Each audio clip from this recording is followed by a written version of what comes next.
The Narcissist's Confession. Let's get something straight: everything I do, every word I say, every action I take, is calculated. I thrive on being the center of attention. It's like oxygen to me. The adoration, the admiration, the envy, it fuels me. People think they understand manipulation, but they don't realize it's an art. The trick is subtlety. You can't just bulldoze through, you have to be strategic. Let me break it down for you. First, there's mirroring. People love to see themselves reflected back. It makes them feel understood, validated. So, I mirror their behavior, their interests, their values. If they love sports, suddenly I'm a sports enthusiast. If they're into art, I'll brush up on my art history. It's about creating a connection, making them feel like we're kindred spirits. Then, there's the compliment sandwich. It's a classic technique but highly effective. You start with a compliment, slip in a criticism, then end with another compliment. It's disarming. They're so focused on the praise, they barely notice the sting in the middle. And if they do, they're more likely to accept it because it's cushioned by flattery. Gaslighting is another favorite. It's all about making them doubt their own reality.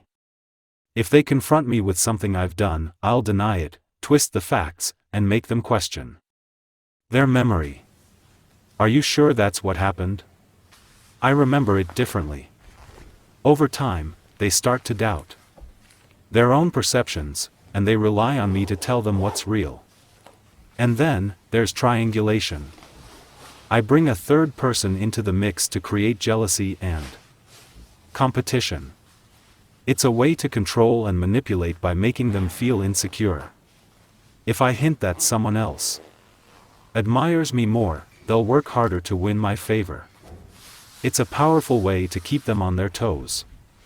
Let's not forget about playing the victim. When things go wrong, I shift the blame and make myself the martyr. It garners sympathy and shifts the focus away from my faults. I tried so hard, but they just don't understand me. It's all about eliciting pity and diverting attention. I also use future faking. I paint a beautiful picture of the future, filled with promises and dreams that keep them hooked. Imagine what we can achieve together. It keeps them invested, always hoping for that perfect future that never quite materializes. Silent treatment is another effective tool. When they don't behave as I want, I withdraw, making them anxious and desperate for my attention. It's a way to punish and control without saying a word. The silence speaks volumes and makes them realize their place. I excel at love bombing. When I want someone to be completely under my spell, I shower them with affection, gifts, and attention. It's overwhelming and intoxicating. They become addicted to the high, always chasing that initial rush of attention I gave them. Once they're hooked, I pull back, keeping them in a constant state of longing. At my core, I crave validation. Being the center of attention is not just a desire, it's a necessity. It affirms my superiority, my uniqueness. I need to be admired, envied, feared. It's not enough to be liked, I need to be idolized. Everything revolves around maintaining that image, that facade of perfection. If someone tries to outshine me, I'll undermine them subtly. A whispered rumor here, a backhanded compliment there. I can't let anyone take the spotlight away from me. Ultimately, people are tools to be used. They serve a purpose, to elevate me, to feed my ego, to fulfill my needs. Their emotions, their well-being, their happiness, it's all secondary to my own.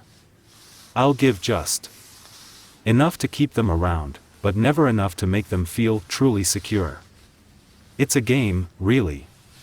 A thrilling, exhilarating game where I always come out on top. And the best part? They never even realize they're playing. They think they're making their own choices, but in reality, I'm pulling the strings, guiding them exactly where I want them to go. So, that's how my mind works.